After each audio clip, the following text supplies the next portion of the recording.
racist imagery attacking our first African-American president. This is about resistance to a black man as president. People are upset with President Obama because of the color of their skin. Who cannot believe that? Could there be a refusal to accept the legitimacy of Barack Obama as president because of his race? He's also blatantly anti-black. When you talk about racial image, this is not just standard debate. Racist rhetoric. Hitler, communism, racism, all this ugliness is bubbling up. There is an undercurrent of racism. Clearly, Barack Obama's race plays some role in the kind of anxieties that are roiling the political right.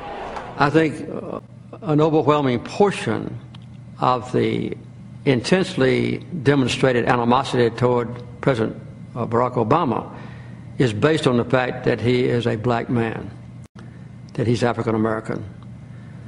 I live in the South, and I've seen the South come a long way, and I've seen the rest of the country that shared the South's attitude toward minority groups at that time, particularly African Americans. That racism inclination still exists, and I think it's bubbled up to the surface because of a belief among many white people, not just in the South but around the country, that African Americans are not qualified to lead this great country. It's an abominable circumstance and grieves me and concerns me very deeply. An overwhelming portion, many white people, is based on the fact that he is a black man. Your 21st book, Palestine, Peace, Not Apartheid. Let me read from page 215 of your book. A system of apartheid with two peoples occupying the same land but completely separated from each other, with Israelis totally dominant and suppressing violence by depriving Palestinians of their basic human rights. This is the policy now being followed. And last Sunday, you told the Louisville Journal, I would say that in many ways the treatment of the Palestinians by the Israeli occupying forces is as onerous, and in some cases more onerous, as the treatment of black people in South Africa by the apartheid government. Those are very strong words. They're exactly accurate. And I think I should point out quickly that the book refers to Palestine and not to Israel. And I also make clear in the book that the apartheid that is perpetrated now on the Palestinians in the occupied territories is not based on racism. It's based on the desire by a minority of Israelis for Palestinian land. And in the acquisition of that land, the occupation, the confiscation, and then the colonization of that land, they are perpetuating an absolute and total division between the Israelis living on Palestinian territory and the right of Palestinians to interrelate with any Israelis who are occupying their own land. So that word is accurate for what the Israelis are doing to the Palestinians on Palestinian territory.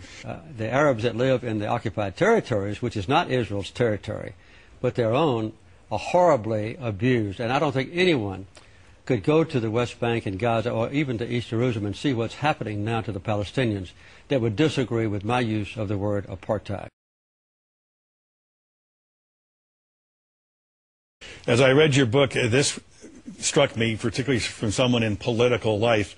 You wrote the following: there are constant and vehement political and media debates in Israel concerning its policies in the West Bank, but because of powerful political, economic, and religious forces in the United States, Israeli government decisions are rarely questioned or condemned.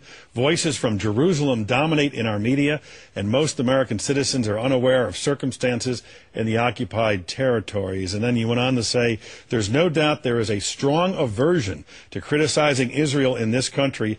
I wouldn't say it's all because of intimidation, but that is one factor. Yes. Do you disagree with that? Well, I won't ask you that. You're the one asking questions. But I don't think anyone could disagree with that. There are very few, if any, voices in the political realm of Washington or in the major news media who would raise the kind of issues that are raised in this book. Why? I have said in the book, I don't know if it's intimidation or just reticence. There are some factors that are involved even in the religious circles, but it's completely, almost completely unacceptable in this country for any public official to criticize the policies of Israel, even if they are horribly abusive against the Palestinians and violate human rights. This is in effect taking on the, quote, Israeli lobby or the Jewish lobby. That's part. The Jewish lobby may be part of it. I didn't say that in the book, but I think that's part of it. But even, I don't think that the Washington Post or the New York Times or NBC or others are intimidated by the Jewish lobby. But I think there's a reticence, even in public fora, to describe both sides of the issues in the West Bank. Amy Goodman interviews a former Israeli minister, and she helps expose this trick used against dissidents, the defamation tactic of calling someone anti-Semitic. Yours is a voice of criticism we don't often hear in the United States. Often when there is dissent expressed in the United States against policies of the Israeli government, people here are called anti-Semitic. What is your response to that as an Israeli Jew? Well, it's a trick. We always use it. When from Europe somebody is criticizing Israel, then we bring up the Holocaust. When in this country people are criticizing Israel, then there are anti-Semitic. And the organization is strong and has a lot of money, and the ties between Israel and the American Jewish establishment are very strong, and they are strong in this country. As you know, they have power, which it's okay. They are talented people, and they have power, money, and media, and other things. And their attitude is Israel, my country, right or wrong, the identification. And they are not ready to hear criticism. And it's very easy to blame people who criticize certain acts of the Israeli government as anti-Semitics, and to bring up the Holocaust and the suffering of the Jewish people, and that justify everything we do to the Palestinians.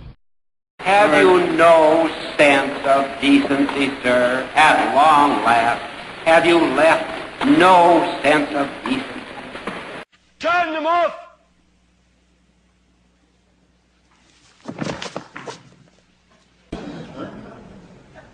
This is a theater of the absurd, my friends. This is a theater of the absurd.